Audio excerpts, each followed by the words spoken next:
I'm going to be ranking 10 more undrafted players in the NBA today, so get ready for some exhilarating stories of relentless determination in part 2 of our series displaying undrafted sensations. Welcome to D-Flow Hoops. If this is your first time here and you're a passionate basketball fan craving for rankings, breakdowns, and all types of entertaining NBA content, start now by subscribing and clicking the bell so you don't miss anything. Number 10, Matt Thomas. Despite tragedy early on in his personal life, losing his father to suicide when he was just 11 years old, Matt persevered through his childhood to ultimately lead Onalaska High School to a Division II state championship in his junior season. Going into his first college season, he ranked one spot behind Zach LaVine for the 51st ranked recruit. Unfortunately, then at Iowa State, Thomas averaged under 6 points per game in his first 2 seasons, which included getting a DUI in his sophomore year. So even after Matt stepped up his play to close out his college career, in 2017, NBA GMs had questions about the sharpshooter's past. He went undrafted, clinched the Summer League title shooting 8 of 9 from 3, but still no team signed Thomas. So he signed in Spain's Liga ACB, where with his second club team, Valencia, he led them to their 4th ever Euro Cup, was second on the team in scoring, and had an effective 3-point field goal percentage of 99% when left wide open. That earned him the nickname Mr. 99%, and his play gained the attention of Toronto's savvy front office. Nowadays, the Raptors' rookie snipers had limited minutes, which is why he's not ranked any higher, but has been damn efficient in the time he's been given. Number 9, Kent Bazemore. Now on his 6th different team, the Kings are 10-6 since picking up the veteran guard. Flashing back to 2012, Bazemore's last college season saw him shoot the lowest percentage of his 4-year-old Dominion tenure, and despite winning CAA Defensive Player of the Year in his junior and senior season, he went undrafted, but spent the Summer League on a squad next to Klay Thompson, Harrison Barnes, and Draymond Green. However, his first few years in the Bay were spent carving out a reputation as a barely playing, frenetically enthusiastic bench guy, and especially after a 23-game 2013-14 season in LA where he suffered a torn tendon, it didn't seem like Kent's career would last very long.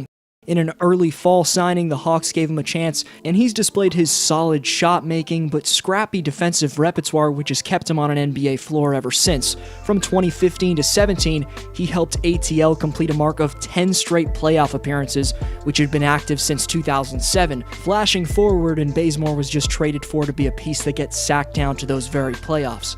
Number 8, Maxi Kleber. Following 5 years in the BBL, it'd take another 3 years overseas for German product Maxi to get a chance in the NBA after going undrafted in 2014. Then, similarly to Matt Thomas, Kleber's Euro Cup tournament performance gave him the attention he needed to get an NBA opportunity as he made the All-Euro Cup second team.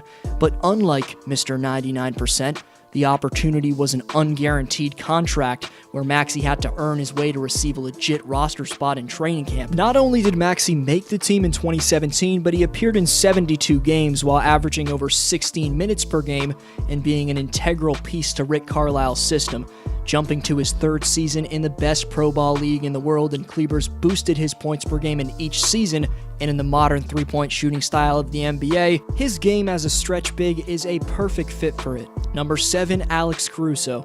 Winning SEC All-Defensive Team honors at Texas A&M as a senior in 2016 and becoming the school's all-time leader in steals and assists, gained Caruso's name little traction among front offices. He spent 1 full season on OKC's G League team, was then scouted by the South Bay Lakers, played 2 years up and down from LA and the minors, dunked on Kevin Durant, before finally this past summer getting his guaranteed deal with the Lakers. As I mentioned last Thursday in my Laker video, Caruso's a top statistically valued defender at his position, and that's staggering considering after high school he was ranked the 100th best recruit entering college, and of course went undrafted entering the NBA. Number 6, Danuel House Jr. He was Caruso's teammate at Texas A&M, and it seemed House was never going to find security in the pros. Throughout the first 3 seasons of his career, Danuel played up but mostly down between the G League. In 2016-17, he signed a 2-way deal and played 1 game in Washington. The next year, he signed the same type of contract in Phoenix and played 23 games.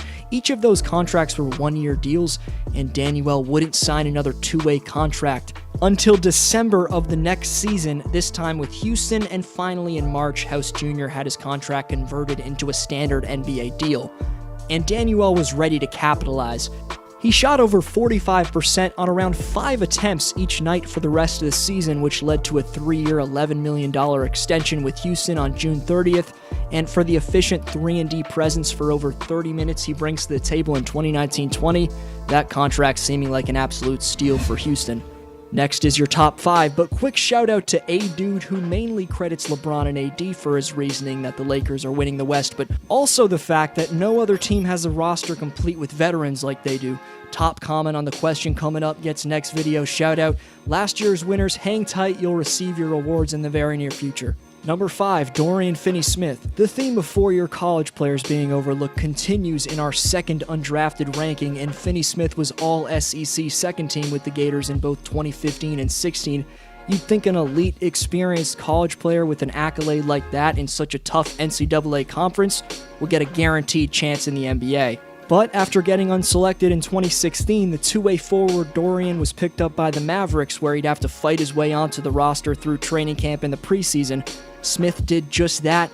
Dallas savvily stuck with him through tough shooting stretches in his first 2 pro campaigns, and now the 26-year-old's one of the toughest wings to score against in the league today.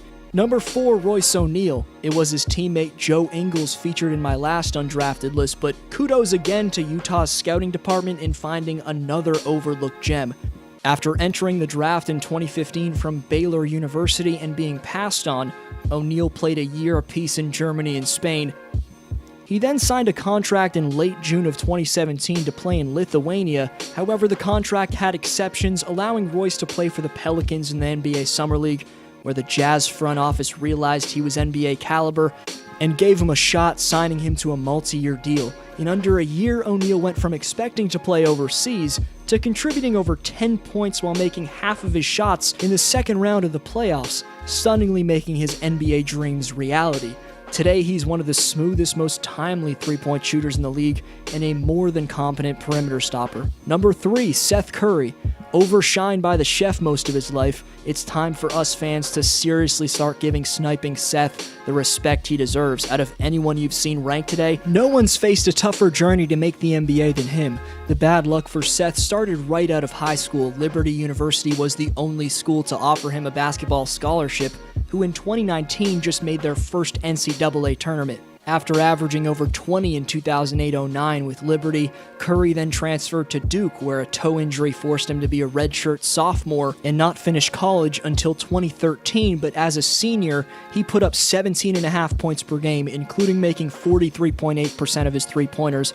But Seth's only path into the league was through a training camp/preseason deal. He did appear in 6 preseason games next to his brother in 2013. Then he was waived by the Warriors, and Curry's next 2 seasons would go on to be spent in the D-League.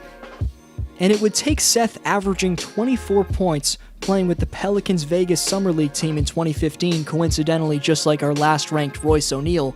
But that's where Curry would shoot the lights out and earn a guaranteed contract with the Sacramento Kings. Fast forward to 2020, and in Seth's second stint with the Mavericks, he's averaging career highs in percentages, is second in league-wide three-point percentage, and in his last 10 before an ankle sprain was averaging over 19 points per game. Number 2, Daniel Theis. Currently 6th in league-wide defensive real plus-minus. After the All-Star break, the Celtics centers averaged nearly 14 points, over 8 boards on 62.8% from the field. Nearly 7 years ago, Theis was an early entry candidate into the 2013 NBA draft after playing 4 years professionally in his home country of Germany. Nothing came from it, and in 2014, he went back to his home country and won the BBL Best Young Player Award, which followed by Theis pursuing an NBA roster spot with the Wizards Summer League team. It didn't pan out. Daniel again returned to the BBL, where he led his team to his first ever German League championship, re-signed for a couple more years, then won another 2 titles with B. Rose Bamberg. He's gotten significantly injured twice since signing in Boston in 2017, but Daniel's catching and finishing in the paint, as well as his seamless ability to space the floor out with jumpers, are starting to become qualities as dominant as they were for him in Germany, and he's proving me wrong so far for saying they should have traded for Drummond. Number 1's next, but before you comment who was snubbed, go see the 10 players ranked in the first version of this list, and also realize this is a list of undrafted players currently in the NBA. Honorable mentions to the most highly considered Celtics backup point guard Brad Wanamaker, who helped Tice win 2 of his titles in the BBL, playing 7 seasons overseas after going undrafted out of Pittsburgh in 2011. Now he's the NBA's leader in free throw percentage and a valued Celtic role player. And quickly, another 4 current players who were undrafted 4-year college players. In the valued 3-and-D wing for the second-seeded Nuggets, Torrey Craig, speedy Wizards guard Ish Smith, smooth up-and-coming scorer in San Antonio's Bryn Forbes, and the currently injured but still deadly 14-year veteran JJ Barea, who'd maybe be one of the greatest undrafted players of all time, which is a list potentially for another day, but this video ranks current value. Number 1, Christian Wood. Detroit's big man outstandingly is right in the midst of the very best players at his position in real plus-minus, and more than earns the number 1 ranking. Wood's recently also starting to take over games with his versatile scoring and rebounding consistently. Just drool over the man's beastly numbers in his last 10 games. For Christian, the road wasn't always as close to being this smooth though. It was in fact a damn rocky trip to becoming a legit pro, projected to be a late first-round pick in 2015's draft after leaving UNLV following 2 seasons. He spent 3 seasons playing a combined 123 games in the minors with the Sixers, Hornets, and last season the Bucks G League team. For the Wisconsin Herd, he averaged over 29 points per game.